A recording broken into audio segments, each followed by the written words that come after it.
everyone කොහොමද ඔයාලට ඔන්න ගොඩ දවසකින් තමයි මම vlog එකක් අරගෙන ඉන්නේ මේ vlog එක මම දාන්න හිටියේ ගොඩ දවසකට කලින් ඒත් ලංකාවට ආවට පස්සේ තිබ්බ වැඩත් එක්ක මට මේක එඩිට් කරගන්න වෙලාව මදි වුණා ඉතින් ඔන්න අද මම ලංකාවට ආව විදිහේ part 1 vlog එක අරගෙන එන්න හිතුවා මේ vlog එක මම parts දෙකකට තමා ගේන්නේ ඔයාලා කලින් දැක්කා වගේ මම ටැක්සි එකකින් තමයි යුනිවර්සිටි එකේ ඉඳලා එයාපෝට් එකට ආවේ ඊට පස්සේ මම එතනින් ලගේජ් කාට් එකකුත් අරගෙන ලගේජ් ටිකට් ඒකට දාගත්තා.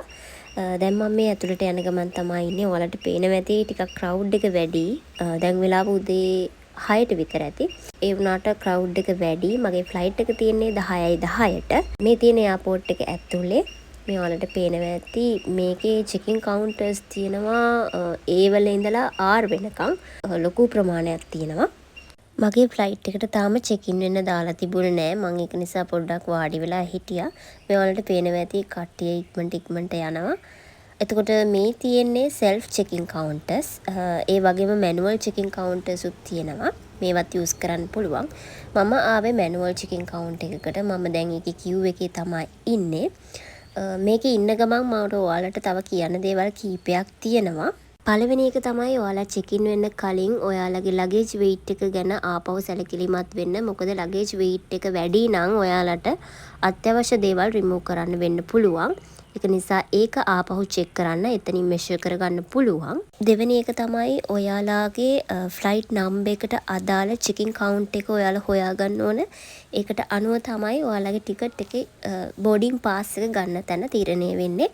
ඒක නිසා එතන තියෙන ස්ක්‍රීන්ස් වල දාලා තියෙනවා ෆ්ලයිට් නම්බර් එක සහ ඒකට අදාළ චෙකින් කවුන්ට් එක මොකක්ද කියලා. ඒකත් බලා ගන්න ඕන. ඒ වගේම ඔයාලා චෙකින් කවුන්ටර් එකට ගියාට පස්සේ මෙන්න මේ ටිප්ස් දෙක ගැන පොඩ්ඩක් සැලකිලිමත් වෙන්න. ඒක ඔයාලට ගොඩක් හොඳ වෙයි. මේ හැම දෙයකටම කලින් මට කියන්න දෙයක් අමතක වුණා. ඔයාලා ෆ්ලයිට් එක තියෙන්න පැය 4කට හෝ 3කට කලින් තමයි එයාපෝට් එකට එන්න ඕන. මොකද මොනවා හරි ප්‍රශ්නයක් වුණොත් ඔයාලට ෆ්ලයිට් එක මිස් වෙන්න පුළුවන්. ඒක නිසා ටිකක් වෙලාව තියලා ඔයාලා එයාපෝට් එකට එනවා නම් හොඳයි. මම චෙක් ඉන් වෙලා බෝඩින් පාස් එකත් අරගෙන දැන් මේ ඇවිල්ලා ඉන්නේ කස්ටම් සිකියුරිටි චෙක් වලට. මෙතන චෙක් කරාට පස්සේ තමයි අපිට උඩට යන්න පුළුවන්. මේ දැන් ඔයාලා දකින්නේ මට ලැබුණු බෝඩින් පාස් එක. සාමාන්‍යයෙන් බෝඩින් පාස් එකක් මේ වගේ තමයි ලැබෙන්නේ ඔයාලට.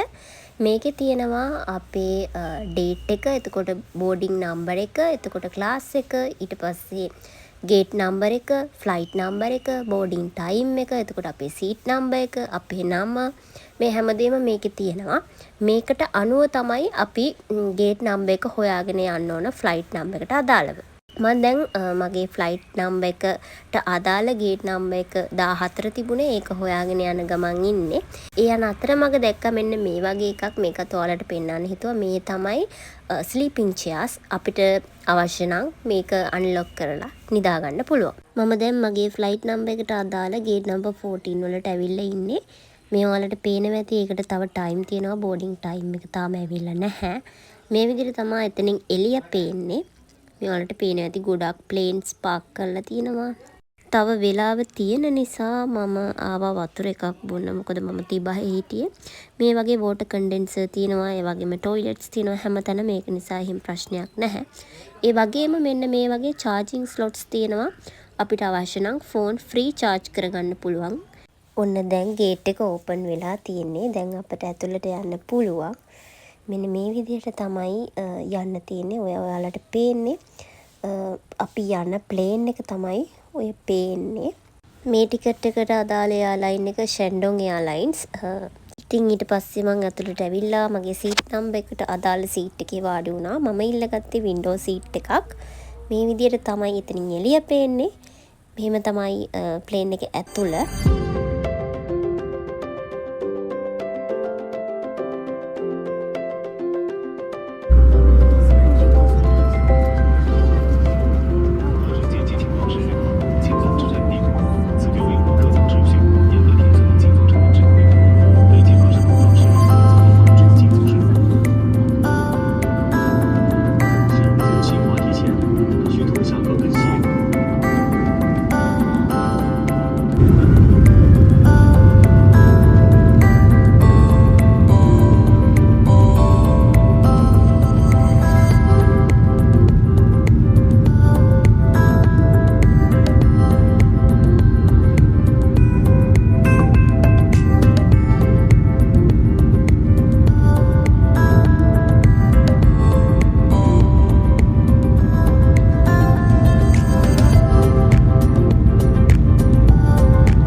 දැන් අපි මේ බලන් ඉන්නේ ෆ්ලයිට් මීල් එක අපිට ලැබෙනකන්. මේ තියෙන්නේ අපිට ලැබුණු ෆ්ලයිට් මීල් එක. මේ වගේ චිකන් රයිස් එකක් සහ මේ වගේ බොක්ස් එකක් අපිට ලැබුණා. මේ බොක්ස් එක ඇතුලේ තියෙන්නේ මොනවද කියලා අපි බලමු. මේ විදියට ෂැන්ඩොන් එයාර්ලයින්ස් කියලා ගහලා තියෙනවා. ඒක ඕපන් කරාම මෙන්න මේ විදියට තමයි ඇතුලේ තියෙන්නේ. පොඩි බන් එකක් තියෙනවා, යෝගට් එකක් තියෙනවා, දොඩම් ගෙඩියක් තියෙනවා, චුටි චුටි ස්නැක්ස් කිහිපයක් තියෙනවා. ඊට අමතරව ටිෂුස් තියෙනවා. ස්පූන් එකක්, ඒ වගේ දේවල් ටිකක් තමයි මේ බොක්ස් එක ඇතුලේ තියෙන්නේ. ඊට පස්සේ අර චිකන් රයිස් එක ඕපන් කරාම මෙන්න මේ විදිහට තමයි තියෙන්නේ. ඔයාලට පේනවා ඇති. ඊට අමතරව අපිට කැමති ඩ්‍රින්ක් එකක් ඉල්ල ගන්න පුළුවන්. මම මේ වෙලාවේ නම් ගත්තේ කෝක් ඩ්‍රින්ක් එක විදියට. මම මේ දැන් යන ෆ්ලයිට් එක ඩොමස්ටික් ෆ්ලයිට් එකක්. මම චින්දාවල ඉඳන් චෙන්දුවලට තමයි යන්නේ. පැය 3ක ෆ්ලයිට් ටයිම් එකක් තියෙනවා. ඒ අතරට තමයි අර ෆ්ලයිට් මීල් එක මට හම්බ වුණේ. ඊළඟ ෆ්ලයිට් එක මට ආයේ චෙන්දුවල ඉඳන් කොළඹ වලට තමයි තියෙන්නේ.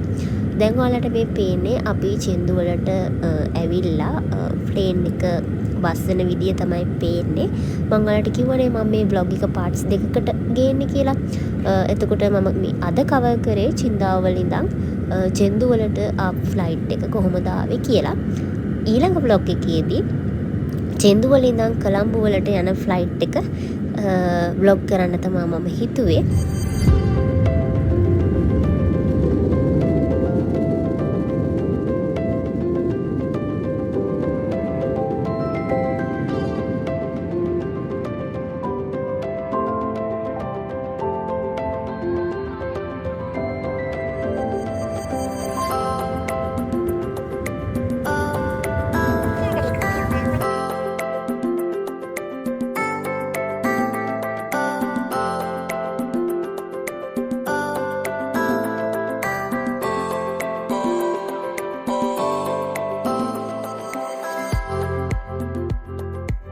ඉතින් ඔන්න ඔය විදියට තමයි අපි ආව ෆ්ලයිට් එක ලෑන්ඩ් කරේ. මම හිතනවා මේ vlog එකත් ඔයාලට අලුත් එක්ස්පීරියන්ස් එකක් වෙන්න ඇති. ඉතින් මේ vlog එකේ part 2 අරගෙන එනකන් ගිහින් එන්නම්. හැමෝටම සුබ දවසක්. බයි.